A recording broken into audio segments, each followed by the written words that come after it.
Hello, I'm Neil Bartee. I'm conductor of the Delta Symphony Orchestra, and I'm here today with Kim Bryant, our executive director. We're going to talk about the Delta Symphony Orchestra, its value to the Jonesboro community, the things we're doing this season, a little bit about the history of all the great projects that we've done, and we hope that we can be very informative to you about what we do with the Delta Symphony.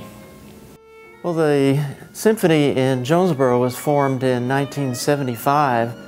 Our initial mission was to provide the highest quality of symphonic orchestral music, actually, to people in this region and give the outstanding musicians we have here an opportunity to perform. We have many people that have graduated from college, gone on to careers in music teaching, taught at college, high school level, and there was not an opportunity to perform in a high-quality organization at that time as a community group. So we formed the orchestra in 1975, gave our first concert at the Jonesboro Hurricane Gym. It was interesting, a hurricane gym, because there was tornado warnings that night, and that was kind of scary in Jonesboro because in 1975 they'd just been hit by a tornado a couple years earlier.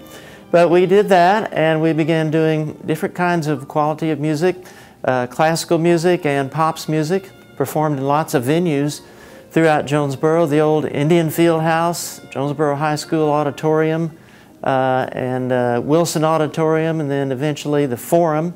Actually, we were the very first organization to present a concert in the Forum in 1978 when it was renovated. And we call ourselves the Northeast Arkansas Symphony then. We've sort of evolved over the years. And then eventually we broke off into the Delta Symphony Orchestra. We renamed ourselves to basically reflect our mission of exploring and expanding concert music to further regions of this area. And during that time we played concerts in Paragould, Batesville, Newport, even in Blytheville, and we have plans to continue that expansion. So the history has gone back from 1975 to 2015 will be our 41st season. And we're proud to say that we've continued that through 40 years, being able to provide some great quality music. All kinds of different styles of programs have been performed, and we've done a lot of special projects as well. We started to bring in some really outstanding national and international guest artists, and we had some great programs with Eugene Fodor. Was a hot young violinist at the time, about 31 years old in the 70s, and he just made some recordings and won some prestigious medals in international competitions. We had Georgi Shandor, who was 70-something years old at the time and was still performing, and he's had already performed on recording some of the original Bartók works when Bartók was alive, concertos, but he performed with us as well. After that, we began to create the Young Artist Competition. For me, this is one of the highlights because of the rewarding aspects of seeing young musicians get a chance to perform and actually go ahead and do some other fantastic things. And we're continuing that. It's 22, 23, 4 years now of the Young Artist Competition, and we draw people from all over the country. Really, we've had people from California, New York, Boston, Florida, Texas, Michigan come to Jonesboro, to our campus, and compete for the chance to win some prize money and to perform with the symphony on a concert a little bit later on. A couple of highlights in the earlier years, we had Joanna Cotton, a 13-year-old girl from Forest City, performing just in a professional level, went on to be accepted at Juilliard School of Music. We've had Andrew Skoog, who teaches at University of Tennessee. We had people who have gone on to study at the Paris Conservatory in France, and others that have won some great national competitions. So the Young Artist Competition has been one of the best things we've had.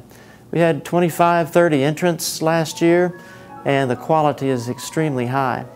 I guess maybe the most important, or the most fun one for me, was to see Linnea Brophy at 11 years old play the Mendelssohn Violin Concerto. And it was just unbelievably moving for us to see that. So those are some of the highlights. I mean, there's a lot of others on the projects we've done recently, specifically bringing in some of the Broadway guest stars that have been actually from Jonesboro. And many of you know Matt Cavanaugh, who was at that time starring in West Side Story as Tony. You just you don't have a bigger role than that hardly in your life, you know, at that age. And he was from this area, Jonesboro Public Schools, all the way up through high school. Came back and performed some selections from that show and other things. And then we had a few years after that, Kyle Dean Massey, who's also from Jonesboro High School, and that time he was just in the show Wicked. He's been in several other shows since then, and those two not only did that, performing with the symphony, but they did projects in the community, specifically with the Visual and Performing Arts Magnet School program we had. At that time, the public schools were helping us with some funding of those programs, and they allowed these two fantastic performers to come in and work with young children. And they did it in a humble way, and they really were creative in helping the young kids achieve even better at grade school level what they were doing on some fantastic programs that were put on by Elaine Barty and Kim Bryant, by the way, two of the outstanding teachers of that era. A couple of other special features. I mean, music is kind of a universal language, people might say, but we don't play all this highbrow, classical, elitist type music, as some people might imagine, where you have to wear a tuxedo to the concert or anything. We've done concerts with jazz artists like Vincent DiMartino, great trumpeter, Herb Ellis, a great guitarist, and people that have recorded jazz and are famous all over the world. So we have done those projects. And also culturally, it relates to other elements of our very own community here. Just last year, we did a special project with the Hispanic Community Services, and working with Gina Gomez and the teachers there, they were able to get a grant and collaborate with the Delta Symphony and bring in a very wonderful guest artist, Marcela Pinilla, who was from Colombia originally, worked in the Memphis area, went to Nashville, has worked in Singapore, and it was a great artist who could fuse jazz, Latin American, and pop music. And we just had a great collaboration with that. We were able to bring Marcela in also to teach the kids at the Hispanic Center in Jonesboro about the cultures and the music of their own country. She actually taught them some songs and dance movements, and even the kids performed with the symphony. So one of the great collaborative projects, I think, that is really worthy of the support of a lot of people in the community. And we hope people continue to support what we do with the symphony. Educating is a big part of it. We have gone to rural areas with some special projects like artworks. We've had students create artworks from towns all over this region that went along with some specific music we played, like Vivaldi's Four Seasons. They did drawings, sculptures, ceramics, different things like that. They did depictions of the different stories from pictures at an exhibition, the famous Mussorgsky symphonic excerpt, and we're able to get young kids involved, coming to concerts, uniting the arts visually and orally and creatively that way, so that they could see what they were visualizing in the music as well. And I guess probably our other biggest project is the 200-voice children's chorus that we have every year. We've had 8 or 10 schools involved, or more than that at different times, with 4th, 5th, and 6th graders coming together to sing 4 or 5 songs with the symphony. And this has gone to schools from Paragould, Batesville, all over Jonesboro, West Side, Nettleton, that area, specifically 4th, 5th, and 6th graders, and music that they actually sing backed up by the full symphony orchestra. And that has been a big crowd draw for us. Lots of parents and grandparents come, and when they come, they really like the symphony and discover that we play significant works of music that are really enjoyable, entertaining, and it's enriching in their lives. We have gone into the schools with smaller ensembles. This is a very important program. We've had some grants and some funding for these programs as well, but taken a string quartet, a brass quintet. At one time we took a woodwind group and a percussion group. And when we go to the schools, we do demonstration type programs of the instruments of the orchestra. Sometimes the kids even get to try them out, and we have specific little examples of how they sound, how the sound is produced, even help kids get interested maybe starting in their school band program. So we educate them about what it sounds like, and then what it's like to go to a concert as well, so that they can get the idea of coming to hear even longer symphonic works. But that's been an important thing too, to go into the schools with our symphony smaller ensembles. I'd like to also mention the importance of the economic impact of a symphony orchestra on a community.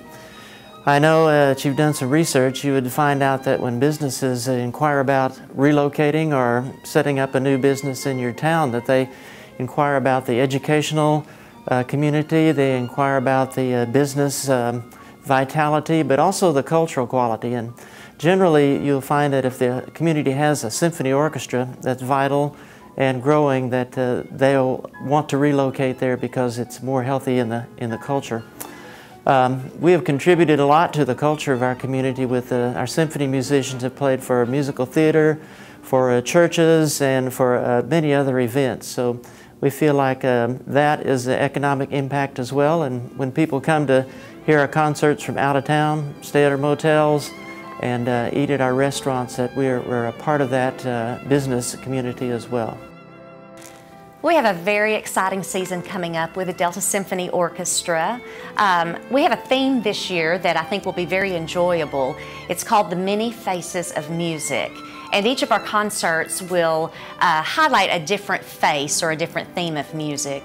We have our Young Artist Concert, which will be featuring the classic face of music, coming up on Sunday, February the 15th at 2 o'clock in the Fowler Center. This will feature our Young Artist Concerto winners, and it's always a great concert for families and especially for kids, because it does feature a 200-plus voice children's choir from schools all across Northeast Arkansas. And our final concert of the season will feature the comedic face of music. This is going to be a favorite for a lot of people in our community. It's going to be performed Sunday, April the 26th, and we're actually taking this concert on the road. We will be performing this concert in Greene County Tech High School Auditorium. This concert is going to be a lot of fun because it will feature a very special guest conductor, Jonesboro's very own Trey Stafford.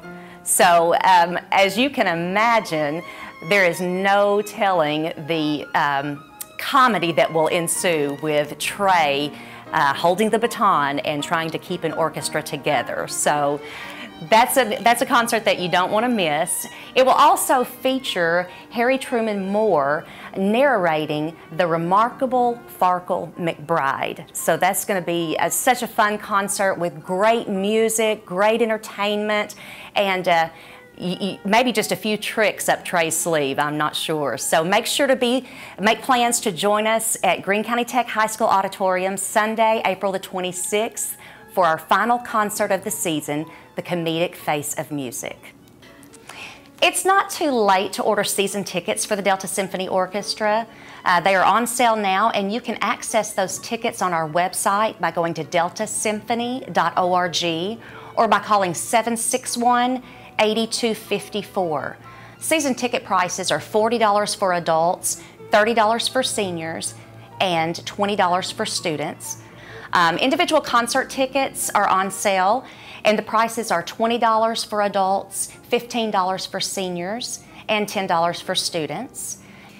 Thank you so much for giving us the chance to speak to you today about the Delta Symphony Orchestra and the tremendous impact that it has on our community. We hope that you'll visit us this season and attend our concerts. If you'd like to get tickets, you can access our website at deltasymphony.org or by calling 761-8254.